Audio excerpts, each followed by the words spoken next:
नमस्कार, मैं हूं अशोक व्यास और आप देख रहे हैं कल्चरल स्पेक्ट्रम कार्यक्रम, जिसमें हम भारत की संस्कृति जिस जिस रूप में हमारे सामने पहुंचती है उसका परिचय प्राप्त करने का प्रयास करते हैं। और ख़ास करके जब हम भारतीय संस्कृति की बात, भारतीय कलाओं की बात करते हैं, चाहे बात नृत्य की हो, चाहे चित्रकला की हो, चाहे संगीत की हो, श्री कृष्ण कहीं ना कहीं केंद्र में मुस्कुराते हुए हमें दिखाई दे जाते हैं। उनकी जो प्रेरणा विविध रूपों में पहुंची है वो 16 कला संपूर्ण अवतार हैं, ऐसा माना जाता रहा। और उनकी जो स्थली क्रीड़ा की रही ब्रिज, उस स्थल का आज क्या हाल है उसके बारे में, और वहाँ जो भक्ति की रस धारा को लेकर पहुंचने वाले, उस धारा को और अधिक अपने अंदर सघन करने के लिए किस तरह की क्रीड़ाएं आज कर रहे हैं, इसका परिचय हम तक पहुंचाने के लिए आज हमारे स्टूडियो में हैं ब्रिजराज शरण जी। ब्रिजराज जी, आपका स्वागत है।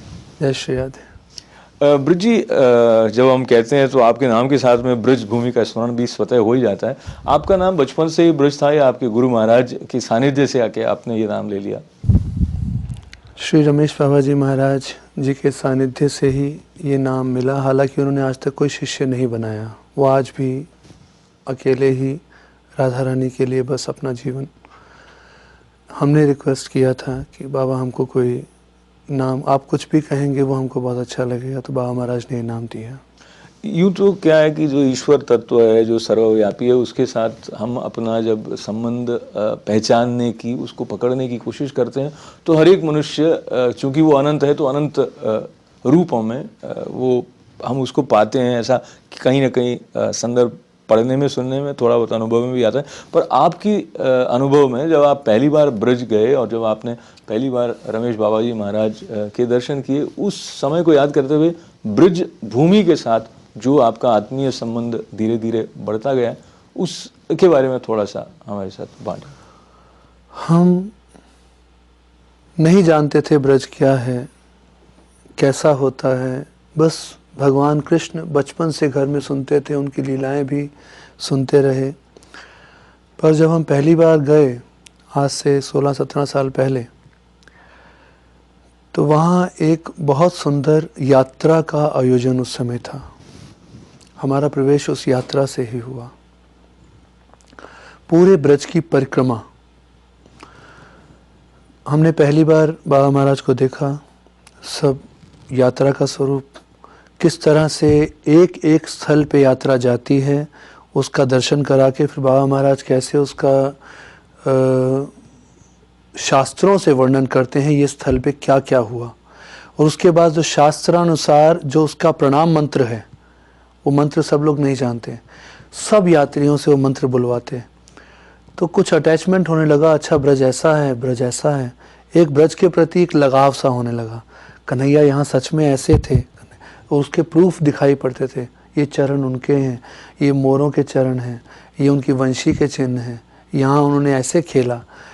तो धीरे धीरे उस ब्रज यात्रा को करने का इतना बड़ा प्रभाव हमारे मन पे पड़ा कि ब्रज के प्रति एक भाव जागा कि नहीं, ये ऐसा लगता है कि ये साक्षात रूप से कुछ आज भी है, जिसके बाद फिर ऐसा लगता है ये अल्टीमेट है, उसके बाद कुछ पाने की ज़रूरत नहीं है। वो हमको बाबा महाराज की श्री राधा रानी ब्रज यात्रा से हमको मिला। साथ ही एक बहुत बड़ी वहाँ का कल्चर, कैसे वहाँ नृत्य, कैसे वहाँ का गान। वहाँ एक उस समय बाबा महाराज रसिया गा रहे थे और हजारों लोग झूम रहे थे। क्या बात है। और उस रसिया के बोल हमको अभी तक याद हैं। तो सुन जी सुनाए। सुन सांवरा यार तेरा बिरज जाने कैसा। अब इसमें एक शब्द है सुन सांवरा यार। यहाँ तो ब्रजभूमि के लिए, भगवान कृष्ण के लिए, भगवान श्री कृष्ण चंद्र जी महाराज की जय। लेकिन ब्रजवासी इतने क्लोज हैं कन्हैया से, उसको अपना यार मानते हैं। हमारा ये तो घर का है। तो ये बात मैं अपने दर्शकों तक पहुंचाना चाहता हूं कि ब्रिजराज शरण जी बड़ी बहुआयामी प्रतिभा उनके भीतर है, जिसमें मूल में तो श्रद्धा, भक्ति, समर्पण है ही है, पर साथ साथ वो बहुत अच्छा गाते भी हैं। और जब आपने ये रसिया सुनाए तो आपने उसको बाद में कभी गाया भी होगा, तो हमारे दर्शकों तक गाकर अगर आप पहुंचाएं। हाँ, हम गुनगुना सकते हैं, क्योंकि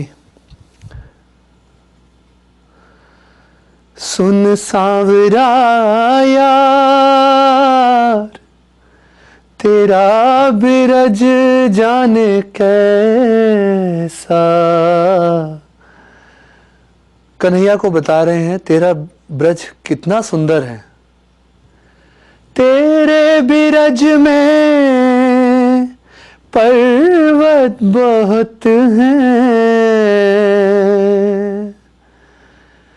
तेरे बिरज हरियाली अपार, तेरा बिरज जाने कैसा। इतने सुंदर सुंदर पर्वत ब्रजवासी गा रहे हैं, उतने सुंदर सुंदर पर्वतों पे उतनी सुंदर हरियाली से ढके हुए वो ब्रज।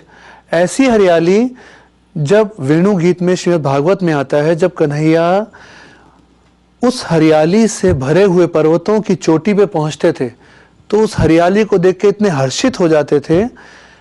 फिर जो उनकी वंशी की ध्वनि निकलती थी वो कन्हैया को निकालनी नहीं पड़ती थी, खुद बजाना नहीं पड़ता था। हर्षित होकर उनकी ध्वनि अपने आप वंशी से चमत्कृत होके, और जब वंशी बजती थी उस हरियाली के प्रभाव से तो देखते थे बादल, अरे कन्हैया हमारे इस हरियाली में पर्वत की चोटी के ऊपर गा रहे हैं, तो ऊपर चारों ओर छा जाते थे और गड़ गड़ गड़ गड़ गड़ गड़ एक आवाज मृदंग जैसी, और वंशी के साथ साथ ताल बजाने लगते।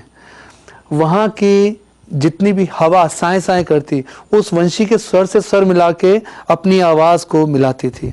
वहां के जितने चिड़िया, जितने पक्षी, मोर, वो उस तरह की उनके साथ ध्वनि निकालते जैसे पायल छम छम कर रही हो।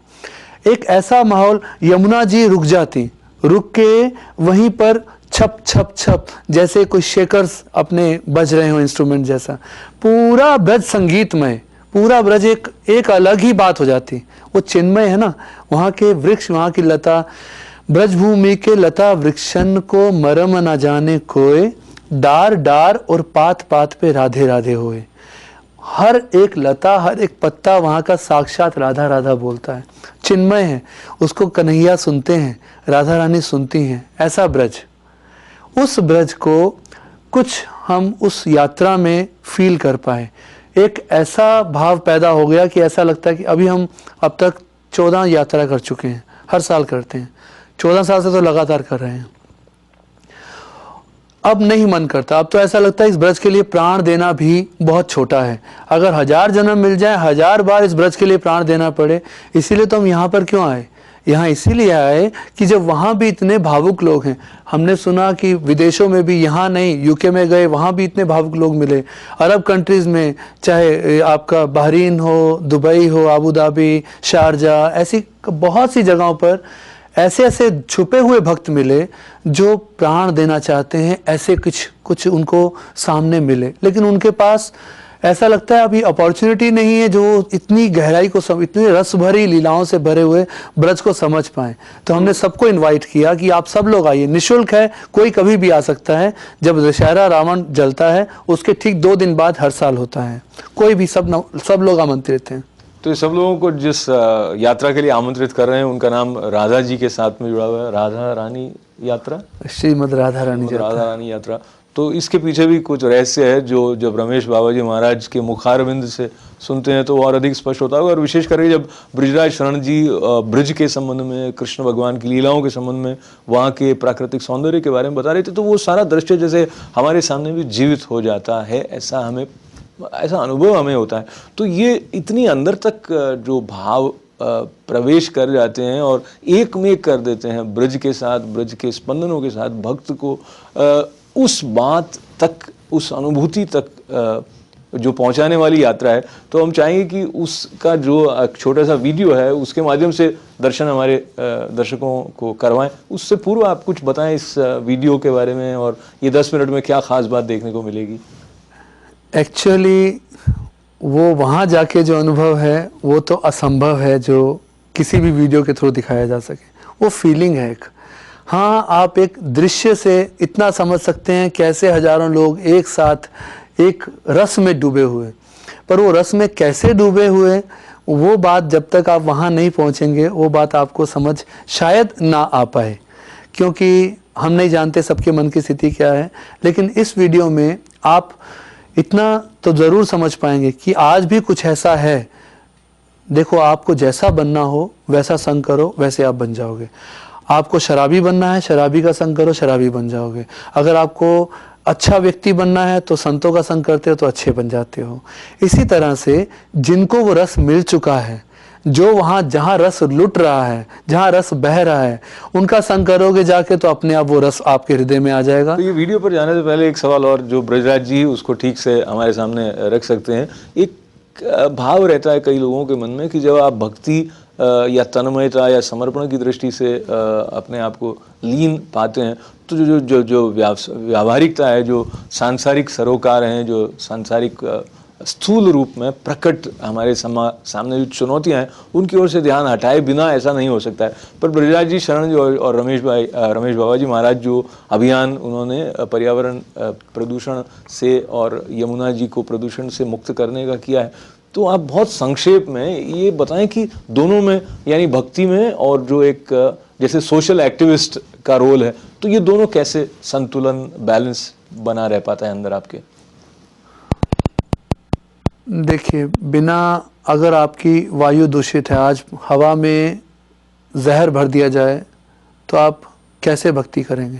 क्योंकि आप जी नहीं पाएंगे, सांस लेंगे मर जाएंगे, सिंपल। तो एनवायरनमेंट अगर सही होगा तभी तो जीव कुछ कर भी सकता है। तो हर एक का हर एक से संबंध, ये तो कोई हमारे हिसाब से तो क्वेश्चन इस ढंग से होना चाहिए कि देखो, हर व्यक्ति स्पिरिचुअल है। हम मानते हैं जो बिल्कुल कुछ नहीं जानता है कृष्ण के बारे में वो भी स्पिरिचुअल है, क्योंकि हर व्यक्ति के हृदय में कहीं ना कहीं दया, कहीं ना कहीं धर्म, क्रूर से क्रूर भी होगा तो उसके हृदय में वो जगाने वाली, क्योंकि सब भगवान के अंश है। वो सो जाता है तो उसका कोई तुरंत कह दें कि ये सब गलत है, ये लोग नहीं समझ सकते, नहीं तो हर व्यक्ति के लिए ये बहुत इजी है समझना कि चाहे प्रकृति हो चाहे भगवान, भगवान प्रकृति का ही स्वरूप है, इसको हम अलग अलग कर ही नहीं सकते। तो दोनों के संतुलन की बात ही खत्म हो जाती है, ये दोनों पहले ही एक हैं। दूसरी बात, जब ये यात्रा में हमने एक और बड़ी बात देखी जिसका पर्यावरण पे बहुत बड़ा असर पड़ा। बाबा कहते हैं कि भगवान का नाम एक है। वो बाबा के पास कोई भक्ति के ऊपर वो कोई बना रहे थे एपिसोड, तो किसी ने बताया कि संत तो वहाँ पर हैं, आप जाइए, बाबा से मिले। उन्होंने क्वेश्चन किया कि ये सारा ब्रज, अभी जो आप यहाँ की समस्याएं बता रहे हैं, ये कैसे सही हो जाएंगी, और जो जितना भी ग्लोबल वार्मिंग की बात हो रही है वो कैसे सब ठीक हो जाएगा? बाबा ने कहा हरि नाम से, भगवान के नाम से। तो वो लोग बड़ा वंडर कर रहे थे, मतलब एक नाम कैसे कुछ कर सकता है, इट्स नॉट पॉसिबल। लेकिन उनसे नहीं कहा जा सकता, समझाया, ये बातें समझाने की नहीं है। इवन मैं अपनी भी कमज़ोरी बताऊं, मेरे भी मन में कहीं कुछ हद तक ये बात थी कि एफर्ट तो करना ही पड़ेगा ना, खाली नाम बैठ के कीर्तन करो उससे कैसे हो जाएगा। वो बात हमने इस राधा रानी ब्रज यात्रा में देखी। जब पहले दिन अनाउंस कर दिया जाता है सब कुछ फ्री, सबकी पूरी सेवा, और हजारों लोग, कोई छोटी बात थोड़ी है। लेकिन बाबा कहते हैं जिस दिन आप शुरू करो हरि नाम तब से, और अखंड, तब तक, जब तक खत्म नहीं होता तब तक अखंड हरि नाम रखना। भाव कुभाव अनख आलस हूँ, नाम जपत मंगल दिशि दस हूँ। चाहे भाव से करना, कुभाव से करना, आलस में करना, लेकिन करना। तो सबसे बाबा एक ही दक्षिणा लेते हैं, हमें तुझे पैसा नहीं चाहिए, हमसे तुम्हारे कोई एफर्ट नहीं चाहिए, तुम्हें केवल हरि नाम दो, यही उसकी फीस है। उसका परिणाम ये कि हजारों लोगों का इतना बड़ा खर्च जाने कैसे पूरा होता है। और आज उसी यात्रा से, जो पिछली बार हमने यहाँ बताया था, कम से कम 6-7 हजार लोग थे जो प्रभात फेरी गांव में चल रही थी। आज भारतवर्ष में 13,000 से ज़्यादा गांव में प्रभात फेरी सुबह सुबह उठ के कीर्तन करते हुए पूरे भारतवर्ष के गांव में, और 1 लाख गांव का लक्ष्य है। केवल 6-7 महीने के अंदर ही कितने गांव बढ़ गए, ऑलमोस्ट डबल हो गए, 7,000 इस स्पीड से बढ़ रहे हैं। इतना हरिनाम जब भारतवर्ष में हो रहा है और चारों ओर बढ़ता ही जा रहा है, तो हमारा विश्वास है हरिनाम सारी समस्याओं का हल कर देगा, और ये हमने यात्रा से सीखा। तो ये बात कि हरिनाम में शक्ति है, अमोघ शक्ति है, उसका हम सहारा ले सकते हैं। जैसा कि ब्रजराज शरण जी कह रहे थे, हमें से बहुत सारे लोग इस बात को मानते नहीं हैं, पर जिन लोगों ने इसका अभ्यास किया है, न केवल माना है बल्कि इसके साक्षात परिणाम देखे हैं, ऐसे लोगों से जब सुनते हैं तो हमें कहीं ना कहीं मन होता है कि शायद हम भी ऐसा कुछ करके देखें। और ऐसा करके देखने वालों की संख्या दिनों दिन बढ़ती जा रही है। और ये जो हरि नाम के साथ लीन होते हुए आगे बढ़ने का एक कह दीजिए आंतरिक आत्मिक अभियान है, वो जगत को सौंदर्य और उसकी जो सुरक्षा की आवश्यकता है उसको पूरा कर भी रहा है और भी आगे करेगा। यही कहीं ना कहीं भारतीय संस्कृति का या जो हमारा कल्चरल स्पेक्ट्रम है उसका एक सार रूप है। तो ये जो सार रूप राधा रानी जी की ब्रज यात्रा का है उसकी तरफ हम आपको अब लिए चलते हैं इस वीडियो के माध्यम से।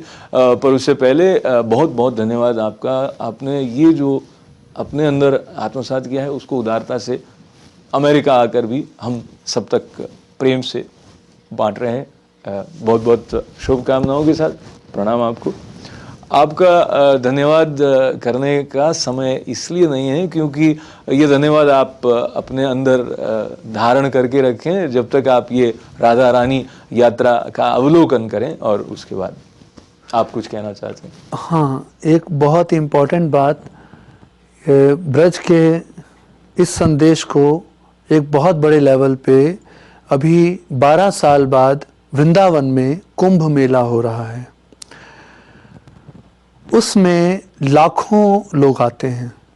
तो बाबा महाराज ने निर्णय लिया कि इस बार हम लोग भी वहाँ पर इस कारण से जाएंगे। वहाँ पर पूरा एक पंडाल लगेगा जिसमें हजारों लोग, जैसे यात्रा होती है वैसा ही रहेगा, स्टेबल होगा वो।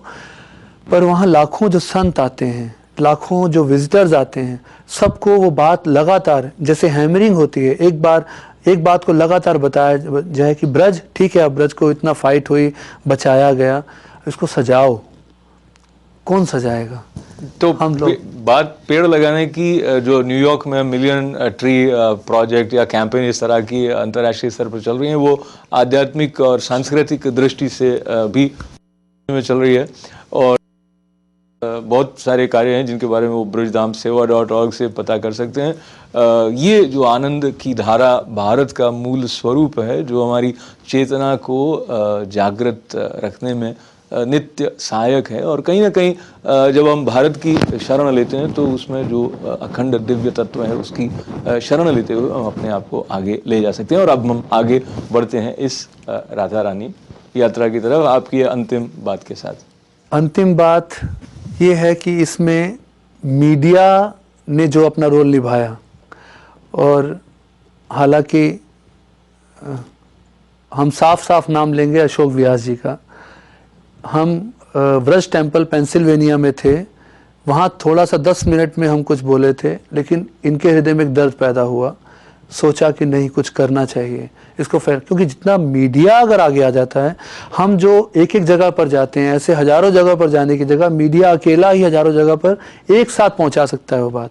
अगर मीडिया इसको हाथ में लेके कंटिन्यूअसली, जैसे आप देख रहे हैं अशोक व्यास जी हर साल हमको लगातार ये इस बात के लिए बड़े अग्रेसिवली कि नहीं ये बात होनी चाहिए, सबके बीच में चर्चा का विषय बनना चाहिए, ऐसे अगर सभी मीडिया सामने आ जाएं तो आज सारा सब कुछ बदल जाए बहुत जल्दी। इसमें मीडिया का बहुत बड़ा रोल है। इसके लिए अशोक व्यास जी को भी बहुत सारा धन्यवाद। अरे साहब, तो ये धन्यवाद के काफ़ी सारे क्रम रहे, पर धन्यवाद उसका जिसने आपको बनाया, जिसने हम सबको बनाया, जिसने इस सृष्टि को बनाया, और उसको धन्यवाद करने की पात्रता हमारे अंदर विकसित करने की जो बात है वो संतों के माध्यम से ही हम तक पहुंचती है। और इसके लिए पुनः पुनः रमेश बाबा जी महाराज का स्मरण करते हुए और श्री कृष्ण भगवान के प्रेम को हमारे अंदर और आप्लावित करने वाली इस यात्रा का हम देखकर आनंद लें, इसके साक्षी बनते हुए इसमें भाग लें, इसके लिए आप सभी को आमंत्रण।